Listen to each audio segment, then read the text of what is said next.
Morning தம்பி. நம்ம last கிளாஸ்ல என்ன பார்த்துருந்தோம் அப்படின்னா ஆர்எம்எஸ் வேல்யூ அப்படின்னா என்ன அப்படின்னு பார்த்துருந்தோம். ஸோ ஆர்எம்எஸ் வேல்யூ வச்சு சம்மு எப்படி பண்றோம் அப்படின்றதையும் நம்ம பார்த்துருந்தோம்.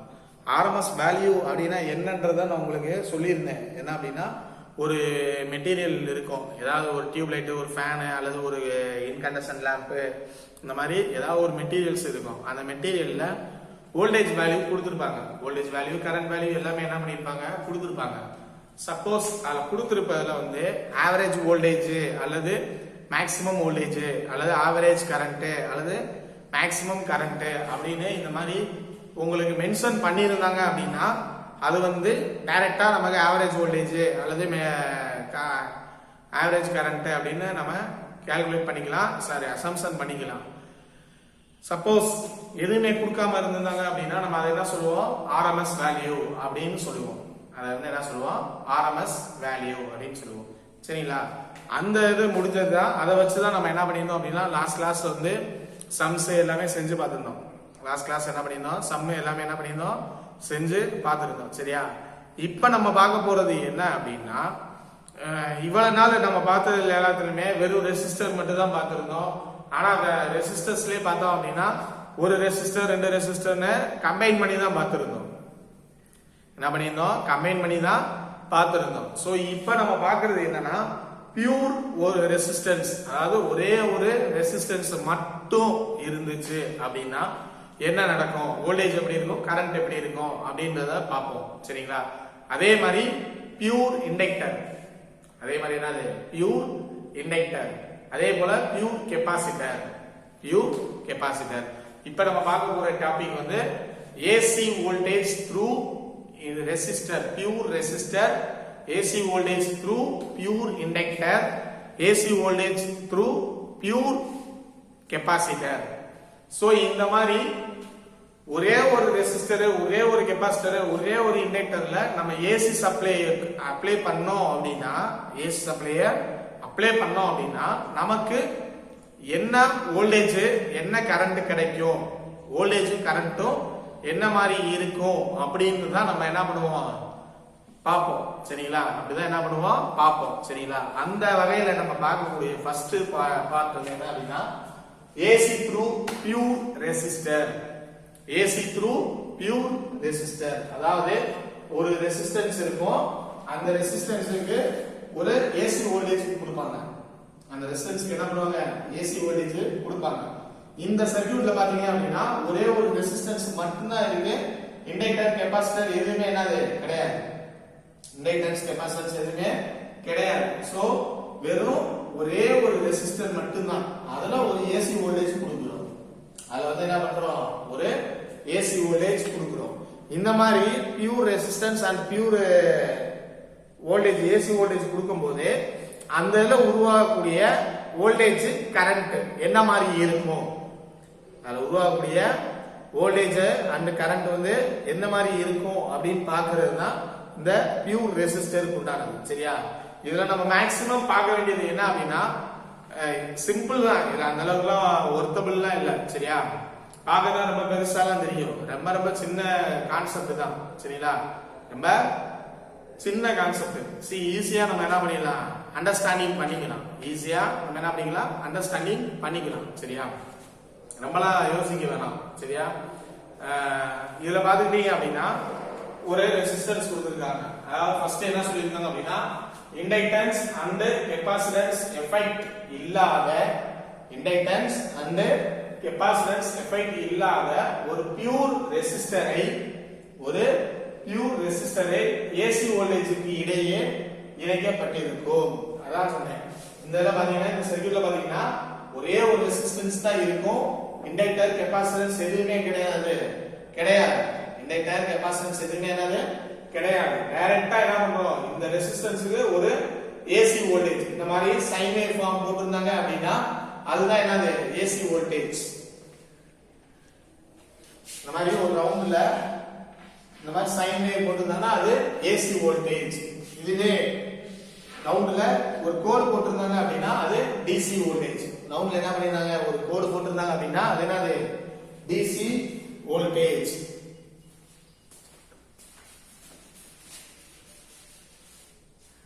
சரியா? இப்ப இதுல என்ன பண்ணிருக்காங்க அப்படின்னா ஒரு ஏசி சப்ளை வந்து அப்ளை பண்ணிருக்காங்க. ஓகேவா? இதுல ஒவ்வொன்றும் கொடுத்துருக்காங்க. கொடுக்கக்கூடிய AC voltage V is equal to Vm sin omega t. V is equal to Vm sin omega t. இதுல V ன்றது என்ன அப்படின்னா சப்ளை வோல்டேஜ். V ன்றது என்னது? Supply voltage. சரியா? அதோட வேல்யூ வந்து என்ன அப்படின்னா Vm sin omega t. அதோட வேல்யூ வந்து என்னது? Vm sin omega t. Next இதுல வந்து ஒரு கரண்ட் ஃப்ளோ ஆகும். ஒரு கரண்ட் ஃப்ளோ ஆகும். அந்த கரண்டோட வேல்யூ என்னன்னா I. அதோட கரண்ட் என்னது? I. அந்த I ன்றது என்ன அப்படின்னா இன்ஸ்டன்டேனியஸ் கரண்ட். Instantaneous current. சரியா? Instantaneous current. I னா என்னது? Instantaneous current. அதுக்கு அப்புறமா இந்த ரெசிஸ்டர்ல இருந்து ஒரு வோல்டேஜ் டிராப் வந்து ஏற்படும். ரெசிஸ்டர்ல நமக்கு ஆல்ரெடி என்ன தெரியும்? வோல்டேஜ் டிராப் உருவாகும் அப்படின்றத நம்ம சொல்லியிருக்கோம். சரியா? சோ அந்த வோல்டேஜ் டிராப் என்ன அப்படின்னா VR. VR அதாவது voltage drop across the resistor. Voltage drop across the resistor. சரியா? இந்த ரெசிஸ்டன்ஸ்ல இருக்கக்கூடிய வோல்டேஜ் டிராப். சரிங்களா தம்பி? இப்ப நமக்கு நார்மலா V is equal to I into R அப்படின்ற ஒரு ஃபார்முலா இருக்கு. ஓம்ஸ் லால நம்ம படிச்சிருக்கோமா? V is equal to I into R. சரியா? இப்ப இந்த V க்கு நமக்கு வேல்யூ தெரியும். V க்கு என்னது? வேல்யூ தெரியும். என்ன அப்படின்னா Vm sin omega t. Vm sin omega t. So அந்த V க்கு பதிலா நம்ம என்ன பண்ணிடலாம்? Vm sin omega t apply பண்ணிடுவோம். அப்ப அப்ளை பண்ணிட்டோம் அப்படின்னா Vm sin omega t is equal to I into R. I into R. So நமக்கு என்ன தேவை அப்படின்னா கரண்ட் வேல்யூ தான் நமக்கு தேவை. இந்த கரண்ட் தான் நமக்கு என்னது? தேவை. ஏன் அப்படின்னா இந்த ரெசிஸ்டர்ல போகக்கூடிய கரண்ட்டும் வோல்டேஜும் எப்படி இருக்கும் அப்படின்னு தான் நம்ம பார்க்கணும். கரண்ட்டும் வோல்டேஜும் எப்படி இருக்கும் அப்படின்னு தான் நம்ம பார்க்கணும். சோ இதுல நமக்கு தேவை என்ன அப்படின்னா I மட்டும் தான் தேவை. அப்ப R இந்த பக்கம் மல்டிபிள்ல இருக்குது. ஈக்குவல் டு அந்த பக்கம் போறப்ப என்ன ஆயிடும்? டிவைடர் ஆயிருக்குமா? இந்த பக்கம் மல்டிபிள்ல இருக்குது. இந்த பக்கம் போறப்ப என்ன ஆயிடும்? டிவைடர் ஆயிருக்குமா? சோ அந்த R வந்து இங்க வந்துச்சு. R வந்து என்னது? டிவைடர் கீழ கொண்டு போயிட்டாங்க. அப்ப இங்க என்ன ஆயிடும்? Vm sin omega t R வருமா? Vm sin omega t R. அத தான் இங்க எழுதிருக்கீங்க. இதுல நமக்கு இன்னொரு ஃபார்முலாவும் இருக்கு. I is equal to V by R. I is equal to V by R. So இந்த ஃபார்முலாவும் எழுதிக்கலாம். இந்த ஃபார்முலாவும் நம்ம எழுதிக்கலாம். ரெண்டுமே என்னது? ஒரே இதுதான். ரெண்டுமே என்னது? ஒரே வேல்யூ தான். So I is equal to V by R போட்டாச்சு. V க்கு பதிலா நமக்கு என்னது? வேல்யூ தெரியுமா? Vm sin omega t. So அத அப்படியே என்ன பண்ணிட்டாங்க? அப்ளை பண்ணிட்டாங்க. அப்படியே என்னது? டைரக்டா அப்ளை பண்ணி I is equal to Vm by R sin omega t. இது ஒரு ஃபார்மட். அதாவது V ஐ வச்சு பண்றது தனியா, நம்ம டைரக்டா I ஐ வச்சும் ஒரு ஃபார்மட்ல பண்ணிக்கலாம். சரிங்களா? டைரக்டா I ஐ வச்சு என்னது? ஒரு ஃபார்மட்ல பண்ணிக்கலாம். சரி, இதுக்கு அப்புறம் என்ன அப்படின்னா நமக்கு I யோட இன்ஸ்டன்டேனியஸ் வேல்யூ வந்து நமக்கு ஆல்ரெடி தெரியும். இந்த யூனிட் ஸ்டார்ட் பண்ணதுல இருந்து நம்ம அதை யூஸ் பண்ணிக்கிட்டே வரோம். என்ன அப்படின்னா I is equal to Im sin omega t. I is equal to Im sin omega t அப்படின்றத நம்ம படிச்சுட்டு வரோம். இன்ஸ்டன்டேனியஸ் கரண்ட் உடைய வேல்யூ வந்து இதுதான். சரியா? இப்ப இந்த I க்கு பதிலா Im sin omega t வந்து என்ன பண்றோம்? அப்ளை பண்றோம். இந்த I க்கு பதிலா I is equal to Vm by R sin omega t இருக்குல்ல, இதுல இந்த I க்கு பதிலா இந்த Im sin omega t வந்து என்ன பண்றோம்? அப்ளை பண்றோம். So Im sin omega t equal to Vm by R sin omega t. Vm by R sin omega t. So sin omega t என்ன ஆயிடும்? கேன்சல் ஆயிடும். So Im is equal to Vm by R. Im is equal to Vm by R. அப்ப இத வச்சு என்ன சொல்லலாம் அப்படின்னா கரண்ட்டும் வோல்டேஜும் நமக்கு என்னது? ஒரே லைன்ல தான் இருக்கும். ஐ மீன் இன் ஃபேஸா இருக்கும். கரண்ட்டும் வோல்டேஜ் என்னது? இன் ஃபேஸா இருக்கும். வோல்டேஜ் கூடுச்சுனா கரண்ட் வேல்யூ கூடும். கரண்ட் குறைஞ்சுச்சுனா வோல்டேஜ் வேல்யூ என்ன ஆகும்? குறைய ஆரம்பிக்கும். சோ இந்த மாதிரி ரெண்டுமே ஈக்குவல் பொசிஷன்ல இருக்கனால இது ரெண்டுமே என்னது? இன் ஃபேஸா இருக்கும். இன் ஃபேஸ் அப்படின்னா ஒரே லைன்ல இருக்கும். சோ அதனால இங்க என்ன பண்ணிருக்கேன் அப்படின்னா எடுத்துட்டேன். சரியா?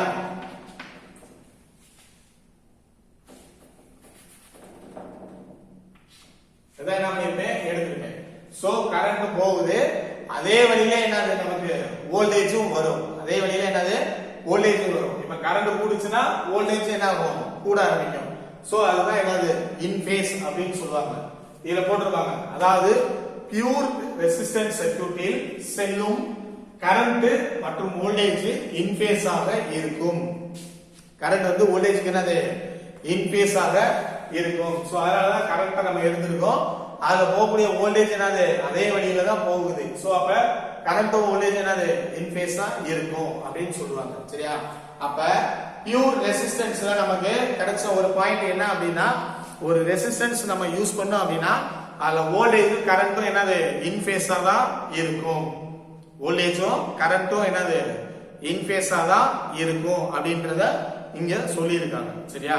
அப்படின்றத என்ன பண்ணிருக்காங்க இங்க நமக்கு எக்ஸ்பிளைன் பண்ணிருக்காங்க. சோ அதோட கிராஃப் பார்த்தோம் அப்படின்னா டைம் எடுத்திருக்காங்க. கரண்ட் குடிச்சுனா என்னது வோல்டேஜும் அதே லெவல்ல தான் இருக்கும். இங்க பாத்தீங்கன்னா கரெக்டா 0 to π ல தான் முடியும். அதே போல 2π ல தான் க்ளோஸ் ஆகும். எங்க ஆரம்பிக்கிறோமோ முடியிற இடமும் என்னது அதே இடத்துல தான் இருக்கும். எங்க ஆரம்பிக்கிறோமோ அதே இடத்துல தான் என்னது அதே இது முடியும். சோ 0 ல ஸ்டார்ட் பண்ணிருக்காங்க, வோல்டேஜ் வேல்யூ கிடைச்சிருக்கு. அதே போல கரண்ட் வேல்யூ என்னது 0 ல இருந்து தான் ஸ்டார்ட் ஆயிருக்கு. கரண்ட் வேல்யூ என்னது 0 ல இருந்து தான் ஸ்டார்ட் ஆயிருக்கு. சோ அப்ப பவர் ஃபேக்டர் வந்து நமக்கு எப்படி இருக்கும் அப்படின்னா, பவர் ஃபேக்டர்னா ஆல்ரெடி cos θ. பவர் ஃபேக்டர்னா என்னது cos θ. சோ 0 ல ஆரம்பிக்கிறனால cos 0 என்னது 1 யூனிட்டியா இருக்கும். அப்ப பவர் ஃபேக்டர் வந்து பியூர் ரெசிஸ்டன்ஸ்ல எப்படி இருக்கும், யூனிட்டியா இருக்கும். பியூர் ரெசிஸ்டன்ஸ்ல யூனிட்டியா இருக்கும், அதாவது சேமா இருக்கும். யூனிட்டின்றது நீங்க கேள்விப்பட்டிருப்பீங்கல்ல, எல்லாருமே யூனிஃபார்மா இருக்கும் அப்படின்னா என்ன அர்த்தம், எல்லாருமே ஒரே மாதிரி ட்ரெஸ் கோட்ல இருப்போம், ஒரே மாதிரி இதுல இருப்பாங்க. சரிங்களா? இப்ப போலீஸ்காரங்களாம் பாத்தீங்கன்னா அவங்களுடைய ட்ரெஸ் கோடு பிரவுன் கலரு, அதே போல கட்டிங்ஸ் எல்லாமே பாத்தீங்கன்னா ஷூ எல்லாமே ஒரே ப்ராப்பரா போட்டிருப்பாங்க, யூனிஃபார்மா இருக்கும். அதுதான் யூனிட்டி, ஒற்றுமை அப்படின்னு சொல்லுவாங்க. யூனிட்டி அப்படின்னா ஒற்றுமை. சரிங்களா? சோ அப்ப இங்க பியூர் ரெசிஸ்டன்ஸ்ல வந்து கரண்ட்டும் வோல்டேஜும் யூனிட்டியா இருக்கும். கரண்ட் வோல்டேஜும் யூனிட்டியா இருக்கும், இன் ஃபேஸா இருக்கும். இது எல்லாமே அப்படியே எடுத்துக்கலாம். எது உனக்கு அந்த ஒற்றுமையா இருக்குது, ஒரே தான் வருது அப்படின்றது இல்லையா, அது எது உனக்கு இருக்கோ அதை எடுத்துக்கோங்க. சரிங்களா? இதுதான் பியூர் ரெசிஸ்டன்ஸுக்கு உண்டானது. சரிங்களா? பியூர் ரெசிஸ்டன்ஸுக்கு இருக்கக்கூடியது. நம்ம பார்க்கக்கூடிய ரெண்டே பாயிண்ட், பவர் ஃபேக்டர் எப்படி இருக்கும், வோல்டேஜ் கரண்ட் எப்படி இருக்கும். அதாவது ஒரு ரெசிஸ்டன்ஸ்ல ரெசிஸ்டன்ஸோ இண்டக்டரோ கெபாசிட்டரோ அது எதா இருந்தாலும் சரி, அதுல இந்த மூணே பாயிண்ட் தான். பவர் ஃபேக்டர் என்ன மாதிரி இருக்கும், பவர் ஃபேக்டர் என்ன மாதிரி இருக்கும், வோல்டேஜ் கரண்ட் எப்படி இருக்கும், வோல்டேஜ் அப்புறம் கரண்ட் எப்படி இருக்கும் தான் பார்ப்போம். சரியா? பியூர் ரெசிஸ்டன்ஸ்ல பார்த்தோம் அப்படின்னா வோல்டேஜ் கரண்ட்டும் இன் ஃபேஸா இருக்கும், பவர் ஃபேக்டர் வந்து யூனிட்டியா இருக்கும். பவர் ஃபேக்டர் வந்து என்னது யூனிட்டியா இருக்கும். சரிங்களா? இதுதான் பியூர் ரெசிஸ்டன்ஸ்க்கு உண்டானத எக்ஸ்பிளனேஷன். சரிங்களா? பியூர் ரெசிஸ்டன்ஸ்னா இப்படிதான் இருக்கும். சரிங்களா? இதுக்கு அடுத்து நம்ம பார்க்க போறது என்ன அப்படின்னா, AC through pure inductor. AC through pure inductor. So இண்டக்டர்ன்ற வேற ஒண்ணுமே இல்ல, காயில். அதுக்கு பேர் என்னது காயில்ஸ். மெஷின்ஸ்ல படிச்சிருப்பீங்கல்ல காயில்ஸ் அப்படின்னு, ஸ்டார்டிங் காயில், ஆர்மச்சூர் காயில் அப்படின்னு 2 காயில் படிச்சிருப்பீங்க. அந்த இதுல இருக்கக்கூடிய ஒரு காயில் தான் இண்டக்டர் அப்படின்னு சொல்லுவாங்க. காப்பர் கம்பி இண்டக்டர் ஆச்சுன்னா என்னது காப்பர் கம்பி. இப்ப அந்த காப்பர் அந்த காயில்ல வந்து ஒரு ஏசி சப்ளை அப்ளை பண்ணா எப்படி இருக்கும், வோல்டேஜ் கரண்ட் எப்படி இருக்கும், பவர் ஃபேக்டர் எப்படி இருக்கும் அப்படின்றத நம்ம என்ன பண்ண போறோம், நெக்ஸ்ட் பார்க்க போறோம். அதாவது ஒரே ஒரு இண்டக்டர்ல ஏசி சப்ளை அப்ளை பண்ணா இதோடைய வோல்டேஜ் கரண்ட் எப்படி இருக்கும், பவர் ஃபேக்டர் எப்படி இருக்கும், அதுதான் என்ன பண்ண போறோம் பார்க்க போறோம். அதுதான் பியூர் இண்டக்டருக்கு உண்டானது. சரியா? பியூர் இண்டக்டருக்கு உண்டானது. இங்க நம்ம சொன்னோம் பாத்தீங்களா, V I R அப்படின்னு, இத வந்து VR னே வச்சுக்கோங்க. ஏன் அப்படி R சொல்றேன் அப்படின்னா, நம்ம voltage of resistance, voltage of inductor, voltage of current capacitor அப்படின்னு V ஐ மென்ஷன் பண்ணி தான் பண்ணுவோம். சோ எது ரெசிஸ்டன்ஸ், எது இண்டக்டர், எது கெபாசிட்டன்ஸ் நமக்கு தெரியாது. சோ அதனால என்னன்னா VR நீங்க எடுத்துக்கோங்க, இங்க வந்து VL எடுத்துக்கோங்க, அடுத்தது வந்து VC அப்படின்னு நான் சொல்லி கொடுப்பேன். சரிங்களா? ஏன் அப்படின்னா கெப்பாசிட்டன்ஸ் வந்து சாரி வோல்டேஜ் வேல்யூ மூணுலயுமே நம்ம பார்க்க போறோம். எந்த வோல்டேஜ் எதுன்னு நமக்கு தெரியணும்ல, அதை மென்ஷன் பண்றதுக்காக தான் இங்க VL அப்படின்னு போட்டிருக்கேன். சரிங்களா? VL இங்க பாத்துட்டு அப்படின்னா ஒரு சர்க்யூட் இருக்கு, அதுல இண்டக்டர் இருக்கு, அதுல ஏசி வோல்டேஜ் கொடுத்திருக்காங்க. ஏசி வோல்டேஜோட வேல்யூ வந்து என்னது? Vm sin omega t. Vm sin omega t. இதுல I ன்றது இன்ஸ்டன்டேனியஸ் கரண்ட். இது எழுதிக்கோங்க. இங்க ஒரு தடவை எழுதுறதுனால என்ன பண்ணிருக்கேன், இங்க எழுதல. ஒரு தடவை எழுதிருக்கனால இங்க என்னது எழுதல. ஓகேவா? V சப்ளை வோல்டேஜ், அதோட வேல்யூ பாத்தீங்கன்னா Vm sin omega t. I ன்றது இன்ஸ்டன்டேனியஸ் கரண்ட். I ன்றது என்னது? Instantaneous current. அதுக்கப்புறமா இதுல புதுசா ஒண்ணு இருக்கு, என்ன அப்படின்னா இந்த VL அப்படின்றது என்ன அப்படின்னா voltage across the inductor. Voltage across the inductor. L அப்படின்னு சொன்னாங்கன்னா அதுக்கு பேர் என்னது? இண்டக்டர். L அப்படின்னு சொன்னாங்கன்னா இண்டக்டர். இங்க எப்படி ரெசிஸ்டன்ஸ்க்கு R அப்படின்னு ஒண்ணு நம்ம யூஸ் பண்ணுமோ, அதே போல இண்டக்டருக்கு வந்து என்ன பண்ணுவோம்? L என்ற லெட்டர் யூஸ் பண்ணுவோம். L என்ற லெட்டர் யூஸ் பண்ணுவோம். சோ அப்ப VL ன்றது என்னது? Voltage across the inductor. Voltage அதுல போகக்கூடிய வோல்டேஜ் வேல்யூ தான் என்னது? VL அப்படின்னு சொல்லுவாங்க. சரியா? இத பாத்துட்டோம் அப்படின்னா இப்ப நம்ம இந்த இண்டக்டருக்கு வந்து ஏசி சப்ளை அப்ளை பண்றோம். இந்த இண்டக்டருக்கு வந்து என்ன பண்றோம்? ஏசி சப்ளைய அப்ளை பண்றோம். சோ ஏசி சப்ளை அப்ளை பண்ணும்போது என்ன ஆகும் அப்படின்னா இந்த இண்டக்டர்ல ஒரு வோல்டேஜ் வந்து உருவாகும், ஒரு EMF வந்து உருவாகும். மெஷின்ஸ்ல பாத்துப்பீங்களா, பிரின்சிபல் ஆஃப் ஆபரேஷன் ஒண்ணு படிச்சிருப்பீங்க. அதுல பாத்தீங்கன்னா ஒரு காயிலுக்கு நம்ம சப்ளை கொடுக்கறப்ப அந்த மேக்னெட்டிக் ஃபீல்ட்ல என்ன ஆகும், உள்ள ஒரு EMF உருவாகும்னு சொல்லிருப்பாங்கல்ல. சோ அதே இதுதான் இங்கேயும். இந்த காயிலுக்கு நம்ம வோல்டேஜ் கொடுக்கும்போது ஏதாவது ஒரு வோல்டேஜ் கொடுத்தோம் அப்படின்னா இதுல ஒரு EMF உருவாகும். அந்த EMFன்றது என்ன அப்படின்னா பேக் EMF. அந்த EMF வந்து என்னது? Back EMF. சோ இந்த பேக் EMFன்றது உருவாகும். சரிங்களா? இந்த பேக் EMFன்றது நமக்கு என்ன ஆகும்? உருவாகும். சோ அந்த பேக் EMF வந்து இதுல கொடுக்கக்கூடிய அப்ளை வோல்டேஜ்க்கு ஈக்குவலா இருக்கும். இதுல உருவாகக்கூடிய பேக் EMFும் கொடுக்கக்கூடிய அப்ளைட் வோல்டேஜ் என்னது? ஒன்னோட ஒண்ணு ஈக்குவலா இருக்கும். சரியா? அதுதான் நம்ம இத உருவாகக்கூடிய வோல்டேஜ் உடைய ரேட்டிங் அப்படின்னு சொல்லுவாங்க. சரியா? அதுதான் என்னது? இதுல உருவாகக்கூடிய ரேட்டிங். அதான் இங்க எழுதிருப்பாங்க. ஏதாவது ஒரு வழியாக ஏசி கரண்டை செலுத்தும் போது அதன் இண்டக்டரில் பேக் EMF ஆனது தூண்டப்படும். ஏதாவது ஒரு வழியில இந்த இண்டக்டருக்கு நம்ம ஏசி சப்ளை அப்ளை பண்ணும்போது என்ன ஆகும்? பேக் EMFன்றது ஒன்னு ப்ரொடியூஸ் ஆகும் அப்படின்னு சொல்லிருந்தோம். சோ அந்த பேக் EMF ஆனது சப்ளை வோல்டேஜ்க்கு ஈக்குவலாக இருக்கும். ஐ மீன் சமமாக இருக்கும்.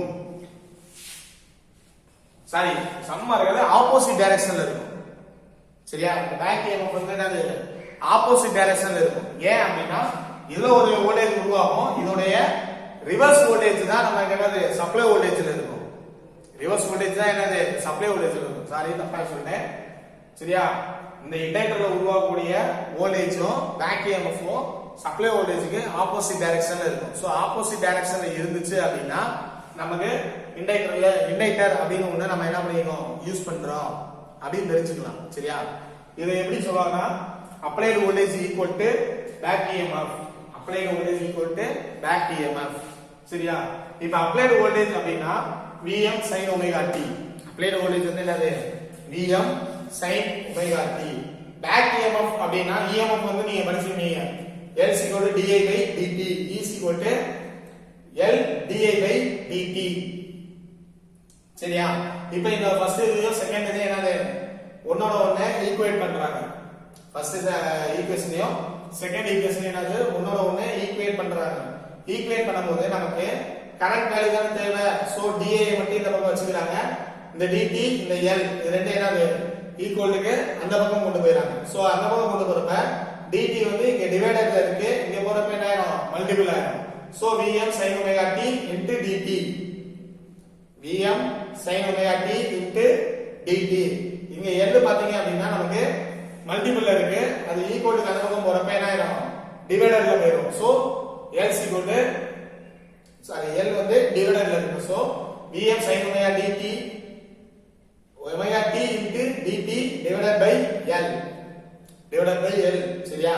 இதுல காமன் வேர்டு என்னது Vm உம் L உம் Vm உம் L உம் தான் என்னது காமன் வேர்டு சோ Vm உம் L உம் தனியா எடுத்துட்டாங்க sin omega dt sin omega t into dt இந்த பக்கம் பாத்தீங்கன்னா di அப்ப di is equal to Vm by L common word வெளியே எடுத்தாச்சு சோ மீதி இருக்குது என்னது sin omega t into dt sin omega t into dt so இப்போ என்ன பண்ணனும் அப்படினா இந்த ரெண்டு சைடுமே என்னது இந்த ரெண்டு சைடுமே இன்டகிரேட்டிங் பண்ணனும் இந்த ரெண்டு சைடு என்ன பண்ணனும் இன்டகிரேட்டிங் பண்ணனும் so integrating on both side integrating on both side என்ன அப்படினா integral of di equal to integral of Vm by L sin omega t into dt sin omega t into dt so di நம்ம integrate பண்ணனும்னா நமக்கு என்ன கிடைக்கும் I மட்டும் தான் கிடைக்கும் I மட்டும் தான் நமக்கு கிடைக்கும் ஈக்குவல் டு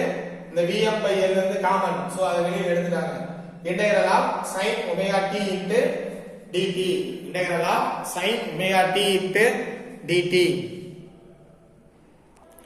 சோ இதுக்கு அப்புறம் கண்டினியூஷன் வந்து நான் எழுதி போடுறேன் அது வரைக்கும் இந்த ஒரு 10 செகண்ட்ஸ் இத மட்டும் பாத்துக்கோங்க சரியா ஏனா ஒரு சைடு அழிச்சு போட்டுருக்கேன்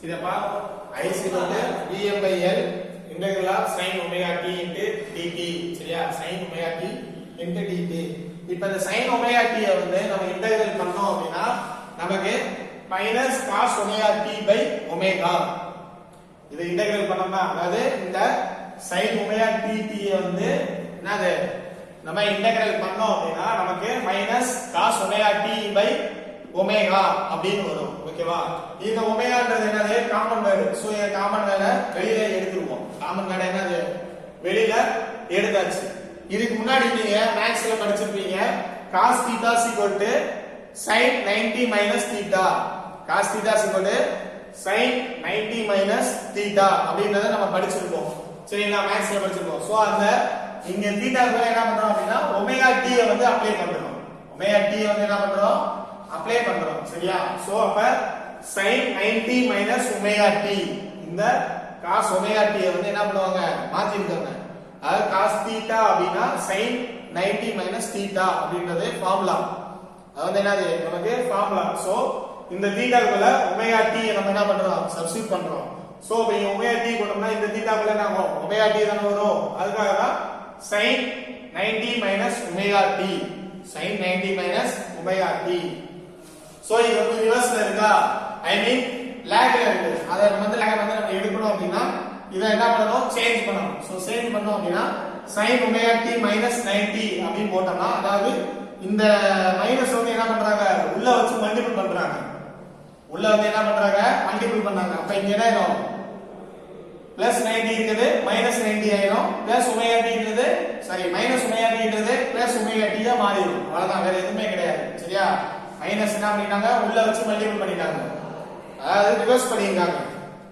சரியா இப்போ I is equal to omega sorry Vm by L omega into sin omega t minus 90 sin omega t minus 90 already நமக்கு கரண்ட் வேல்யூ தெரியும் முன்னாடி படிச்சிருக்கோமா instantaneous current I is equal to sin omega t னு so இங்க omega t போல என்ன பண்ணிருப்பாங்க அப்படினா omega t minus 90 யூஸ் பண்ணிருக்காங்க ஏனா இண்டக்டர் ஏனா என்ன பண்றோம் இண்டக்டர் யூஸ் பண்றதால omega t minus 90 சோ இந்த sin omega t 90 இந்த sin omega t 90 கட் ஆயிடும் Im is equal to Vm by omega L Im is equal to V by omega L so இந்த omega L வந்திருக்கனால current voltage எப்படி இருக்கும் அப்படினா ஐ மீன் இந்த omega t minus 90 வந்து பாத்தியா இந்த omega t minus 90 வந்திருக்கனால கரண்ட்க்கு அப்படியே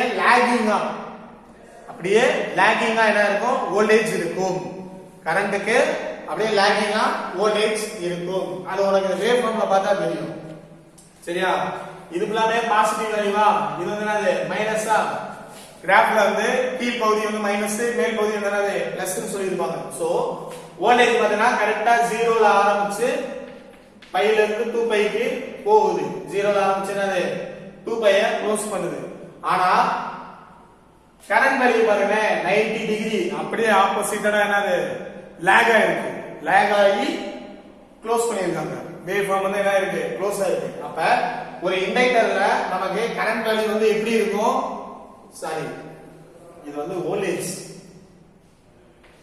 இதுதான் கரண்ட். கரண்ட் வேல்யூ கரெக்டா வந்திருக்கு சரியா, கரண்ட் வேல்யூ இன் ஃபேஸ் இருக்கு. ஆனா வோல்டேஜ் வந்து என்னது 90 டிகிரி லாகிங்ல இருக்கு. வோல்டேஜ் வந்து என்னது 90 டிகிரி லாகிங்ல இருக்கு. அப்ப ஒரு இண்டக்டர்ல வந்து கரண்ட்டுக்கு அப்படியே லாகா வோல்டேஜ் ஆனது இருக்கும், 90 டிகிரி லாகிங்ல இருக்கும். அதுதான் இங்க எழுதிருக்கேன். பியூர் இண்டக்டன்ஸில் கரண்ட் ஆனது வோல்டேஜுக்கு 90 டிகிரி லாகிங்கில் இருக்கும், 90 டிகிரி லாகிங்கில் இருக்கும். சோ அப்ப power factor is equal to cos theta, power factor is equal to cos theta. அப்ப cos minus 90, lag அப்படினா என்னது மைனஸ் சரியா, அதாவது கீழே இறங்குது, கீழே இறங்குது. அப்ப cos minus 90 சரிங்களா. இதுதான் ஒரு பியூர் இண்டக்டரை நம்ம யூஸ் பண்ணோம் அப்படின்னா வரக்கூடியது. ஒரே பாயிண்ட் தான், 90 டிகிரி லாகிங்ல இருக்கும், பவர் ஃபேக்டர் வந்து 90 டிகிரி லாகிங்ல இருக்கும். அதே போல கரண்ட்டும் வோல்டேஜும் 90 டிகிரி லாகிங்ல இருக்கும். அங்க என்ன பண்ணிருந்தோம், ரெசிஸ்டன்ஸ்ல ரெண்டுமே இன் ஃபேஸா இருந்துச்சு, காஸ் தீட்டா வந்து யூனிட்டியா இருந்துச்சு. காஸ் தீட்டா வந்து என்னது யூனிட்டியா இருந்துச்சு பியூர் ரெசிஸ்டன்ஸ்ல. இங்க பியூர் இண்டக்டர்ல பார்த்தோம் அப்படின்னா கரண்ட்டுக்கு வோல்டேஜ் வந்து என்னது 90 டிகிரி லாகிங்ல இருக்கும். அதே போல பவர் ஃபேக்டர் வந்து 90 டிகிரி லாகிங்ல இருக்கும். காஸ் மைனஸ் 90 இருக்கும், காஸ் மைனஸ் 90 இருக்கும் சரிங்களா. இதுதான் பியூர் இண்டக்டருக்கு உண்டானது ஓகேவா. இதுக்கு அடுத்து நமக்கு பியூர் கெபாசிட்டர் இருக்கு, பியூர் கெபாசிட்டர் இருக்கு சரியா. இது எழுதி போட்டு, இது எழுதிக்கோங்க, நெக்ஸ்ட் அதை எழுதி போட்டுருங்க.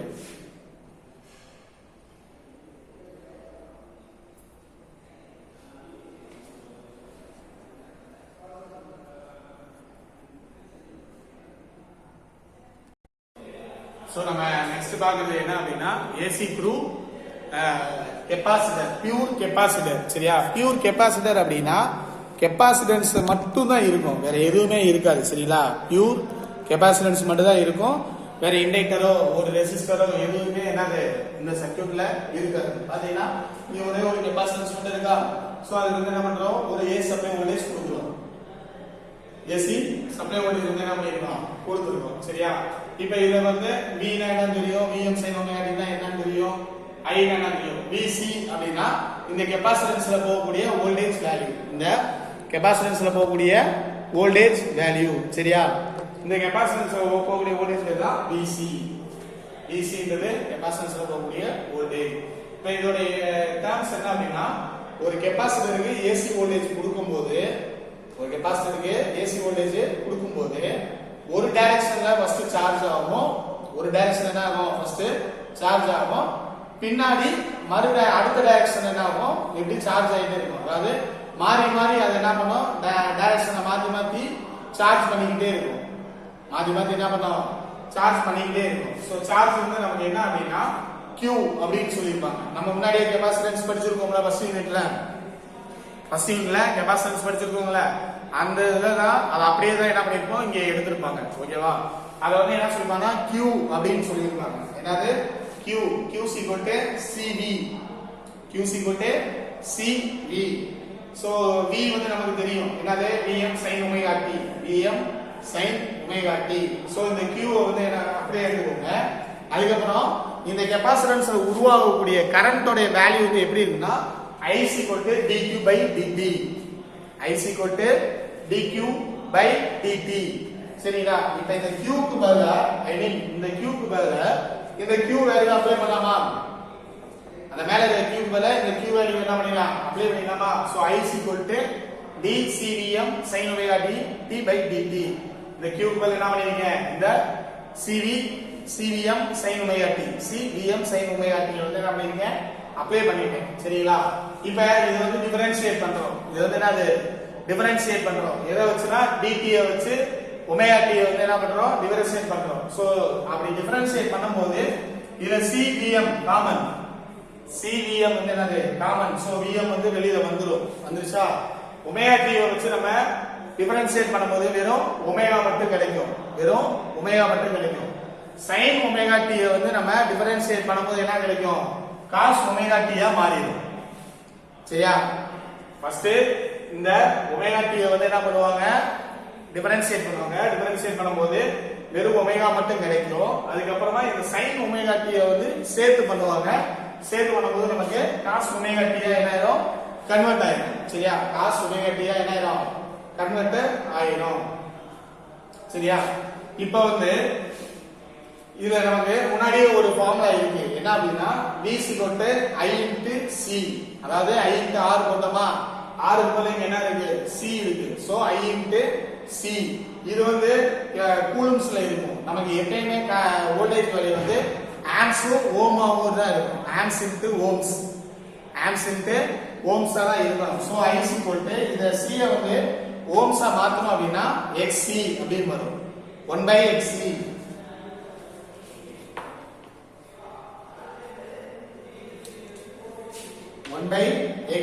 அப்படின்னு வரும். சரியா, இப்போ இந்த 1/xc அப்படியே வச்சுக்கிறோம்.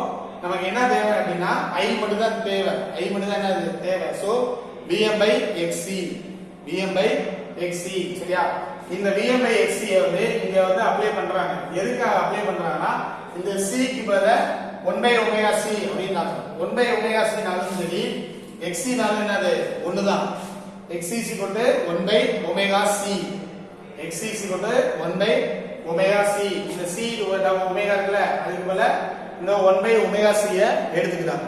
ஒண்ணும் இல்ல, இது ரெண்டையும் ஈக்குவலுக்கு அந்த பக்கம் கொண்டு போனோம்னா ஐ மீன் டபுள் லேயரா போடுறோம். அதாவது ரெண்டு டிவைடட் போடுறோம். ரெண்டு டிவைடரா போடுறப்ப இந்த c ஒமேகா என்னது கீழ வந்துருமா, vm/1/ωc. இது அப்படியே மேல கொண்டு போ, நமக்கு என்னது c ஒமேகா மேல வந்துரும். அதே தான் இங்கேயும் பண்ணிருக்காங்க. என்ன பண்ணிருக்காங்கன்னா இந்த c ஒமேகா இருக்கு பாத்தியா, அது எப்படியும் கீழ கொண்டு வந்திருக்காங்க. அதான் டபுள் லேயரா கொண்டு வந்திருக்காங்க. அது எதுக்காக அப்படின்னா நமக்கு im வேல்யூ வரணும். im வேல்யூ வந்து கொண்டு வரணும். சரியா, im வேல்யூ கொண்டு வரதுக்காக தான் இந்த 1/ωc ஆ மாத்தி இருக்காங்க. சோ இந்த 1/ωc ன்றது என்ன அப்படின்னா xc வேல்யூ. 1/ωc ன்ற வேல்யூ வந்து என்னது, xc. சரியா, சோ அதுக்கு பதிலா இங்க என்ன பண்ணிருக்காங்க அப்படின்னா vm/xc அப்படி போட்டுக்கலாம் இந்த இடத்துல. சரியா, vm/ωc போட்டுட்டாச்சு. ரைட், இந்த cos ωt வந்து நமக்கு ஃபார்முலால என்ன சொல்றாங்க அப்படின்னா sin 90 + ωt. இந்த cos ωt வந்து sin 90 + ωt அப்படின்னு சொல்லலாம். சரியா, இப்ப இந்த டேர்ம் பாத்தீங்களா, இது இங்க தனியா எழுதி போட்டுருக்கோம். vm/1/ωc இருக்கா, vm/1/ωc. சோ இந்த 1/ωc குள்ள நம்ம என்ன பண்ணிக்கலாம், xc ஐ அப்ளை பண்ணிக்கலாம். சோ xc ஐ அப்ளை பண்ணியாச்சு. அப்ப vm/xc = என்னது, im. எப்படி அப்படின்னா i = v/r அப்படின்னு வரும். சோ அப்ப i = v/c. இங்க c ன்றது கூலம்ஸ். நமக்கு எப்பவுமே என்னது ஓம்ஸ்லால தான் கிடைக்கும். So i = v/xc, i = v/xc. இந்த ஃபார்முலால தான் இத நான் கொண்டு வந்திருக்கேன். சரியா, இந்த ஃபார்முலால தான் என்னது இத கொண்டு வந்திருக்கேன். அப்ப இந்த இடத்துல என்ன வரும், vm/xc வரும். சோ இந்த vm/xc வந்துச்சுனா அதோட வேல்யூ வந்து என்னது, im. So i = im cos ωt, i = im cos ωt. So இந்த cos ωt போல sin 90 + ωt அப்படி நமக்கு ஃபார்முலா இருக்கு. So i = im sin omega, sorry sin 90 into ωt, 90 plus ωt.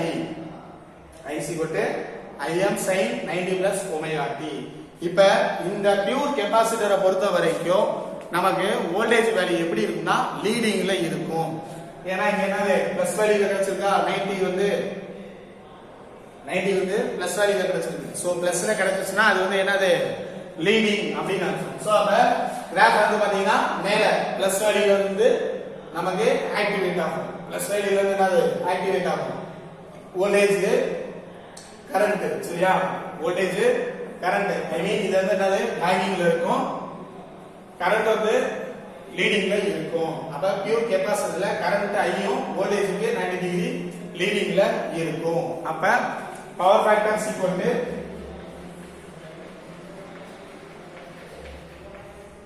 cos θ = cos 90, cos 90. சரியா, ஆக நமக்கு ஃபர்ஸ்ட் பாத்தீங்க அப்படின்னா ரெசிஸ்டன்ஸ்ல பாத்தீங்கன்னா வோல்டேஜும் கரண்ட்டும் இன் ஃபேஸா இருக்கும். வோல்டேஜும் கரண்ட் என்னது இன்ஃபேஸா இருக்கும். சரியா?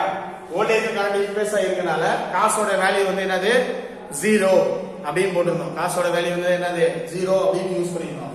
இதுவே இண்டக்டரா இருந்துச்சு அப்படின்னா வோல்டேஜ் கரண்ட்டும் லாகிங்ல இருக்கும். கரண்ட்டுக்கு வோல்டேஜ் வந்து என்னது லாகிங்ல இருக்கும். சோ லாகிங்ல இருந்துச்சு அப்படின்னா cos -90 பவர் ஃபேக்டர் வந்து என்னது cos -90. இதுக்கப்புறம் பியூர் கெபாசிட்டர்ல பார்த்தோம் அப்படின்னா காஸ் வேல்யூ எப்படி இருக்கும் பாசிட்டிவ்ல இருக்கும். ஏன் பாசிட்டிவ்ல இருக்கு அப்படின்னா வோல்டேஜ்க்கு கரண்ட் வந்து வோல்டேஜ்க்கு வந்து என்னது 90 டிகிரி லீடிங்ல இருக்கும். 90 டிகிரி என்னது லீடிங்ல இருக்கனால இது வந்து என்னது காஸ் 90 இருக்கும். இந்த 3 பாயிண்ட் தான் இந்த 3 இதுக்குமே வரும். சரியா? அந்த 3 பாயிண்ட் தான் என்னது இந்த 3 இதுக்குமே வரும். இது ஜஸ்ட் உங்களுக்கு தெரிஞ்சுக்கணும்ன்றதுக்காக தான். இதை வச்சு நமக்கு அந்த எந்த ப்ராப்ளமும் கிடையாது. சரியா? காசு இது இண்டக்டர் கெபாசிட்டர் ரெசிஸ்டர் யூஸ் பண்ணோம் அப்படின்னா வோல்டேஜ் கரண்ட் பவர் ஃபேக்டர் எப்படி இருக்கணும் அப்படின்னு தெரிஞ்சுக்கிறதுக்கு மட்டும்தான். சோ அந்த அளவுக்கு இது வந்து என்னது எலிஜிபிள் கிடையாது. இந்த 3 பாயிண்ட் மட்டும் தான் என்னது ஒவ்வொரு இதுலயுமே இருக்கும். இந்த 2 பாயிண்ட் பாத்தீங்கன்னா இந்த 2 பாயிண்ட் மட்டும் தான் எல்லா இதுலயுமே இருக்கும். சோ அதை மட்டும் என்னது நல்லா பாத்துக்கோங்க. சரியா? அதை மட்டும் என்ன பண்ணிக்கோங்க நல்லா பாத்துக்கோங்க. இதுக்கப்புறம் என்ன அப்படின்னா parallel சர்க்யூட், அதாவது சீரியஸ் சர்க்யூட் வரும். RL RC RLC RL RC RLC அதாவது resistance inductor, resistance capacitance, resistor inductance capacitance, இது மூணும் சீரியஸா வச்சு நமக்கு டெரிவேஷன்ஸ் வரும். அதை வச்சு தான் என்னது சம்மும் வரும். அதை வச்சு தான் என்னது சம்மும் வரும். அந்த ஒரு ரீசனுக்காக தான் ஃபர்ஸ்ட் என்ன பண்ணியிருந்தாங்க அப்படின்னா இந்த 3மே எப்படி தனித்தனியா இருந்தா எப்படி இருக்கும், இப்ப இது ரெண்டையும் ஒன்னோட ஒண்ணு கம்பைன் பண்ணா எப்படி இருக்கும் பாக்குறதா நெக்ஸ்ட் கிளாஸ். சரிங்களா? நெக்ஸ்ட் கிளாஸ் இந்த மாதிரி தான் எடுப்போம். ஓகேவா? சோ பாத்துக்கோங்க. ஏதாவது ஒரு டவுட் இருந்துச்சுன்னா கேளுங்க. சரியா? ஏதாவது டவுட் இருந்தா கேளுங்க. அதே போல இன்னும் நிறைய பேரு நோட்ஸ் எழுதி போடாம இருக்கீங்க. சோ அசைன்மெண்ட் கொடுத்தாச்சு. அசைன்மெண்ட்டுக்கு வெள்ளிக்கிழமை தான் லாஸ்ட் டேட்டு. ஐ மீன் இன்னைக்கு தான் லாஸ்ட் டேட்டு. சரியா? இன்னைக்கு நீங்க அனுப்பல அப்படின்னா உங்களுக்கு வந்து அசைன்மெண்ட் மார்க் கிடைக்காது. சரிங்களா? சோ அசைன்மெண்ட்டுக்கு ரெடி பண்ணிக்கோங்க. அசைன்மெண்ட்டுக்கு என்னது ரெடி பண்ணிக்கோங்க. முடிஞ்சு எனக்கு அனுப்பி விடுங்க. ஒரே ஒரு பையன் தான் இது வரைக்கும் என்ன பண்ணிருக்கான் அனுப்பியிருக்காங்க. 2 பேர் செஞ்சிருக்காங்க, ஒரு பையன் அனுப்பியிருக்காங்க. அசைன்மெண்ட் மார்க் வேணும்னா அனுப்புங்க, வேணாம்னா எனக்கு ஒன்றும் ப்ராப்ளம் இல்லை. அதே போல அட்டண்டன்ஸ் வேணும் அப்படின்னா நோட்ஸ் அனுப்பினா மட்டும்தான் அட்டண்டன்ஸ் போடுவேன். மற்றவங்க மாதிரி போட மாட்டேன். சரியா? மற்றவங்க மாதிரி என்னது போட மாட்டேன். நீ நோட்ஸ் கரெக்டா அனுப்புனா நான் உனக்கு கரெக்டா அட்டெண்டன்ஸ் போடுறேன், இல்லைன்னா நான் போட மாட்டேன். நோட்ஸ் அனுப்புனா நான் போடுவேன், இல்லைன்னா போட மாட்டேன். ஸோ பார்த்துக்கோங்க. டக்குன்னு நோட்ஸ் எல்லாம் எழுதி அனுப்புங்க. எனக்கு மட்டும் இல்லை, எல்லா சப்ஜெக்ட்டுக்கும். எனக்கு மட்டும் இல்லை, எல்லா சப்ஜெக்ட்டுக்குமே அசைன்மெண்ட் அட்டெண்டன்ஸ் எல்லாமே ப்ராப்பரா வச்சுக்கோங்க. சரிங்களா? ஸோ இது ஒரு 10 செகண்ட்ஸ் இருக்கும், பார்த்துக்கோங்க. நெக்ஸ்ட் கிளாஸ்ல அந்த சீரியஸ் சர்க்யூட்ஸ் பார்க்கலாம். RLC series, RL series, RC series. Okay தம்பி, தேங்க்யூ.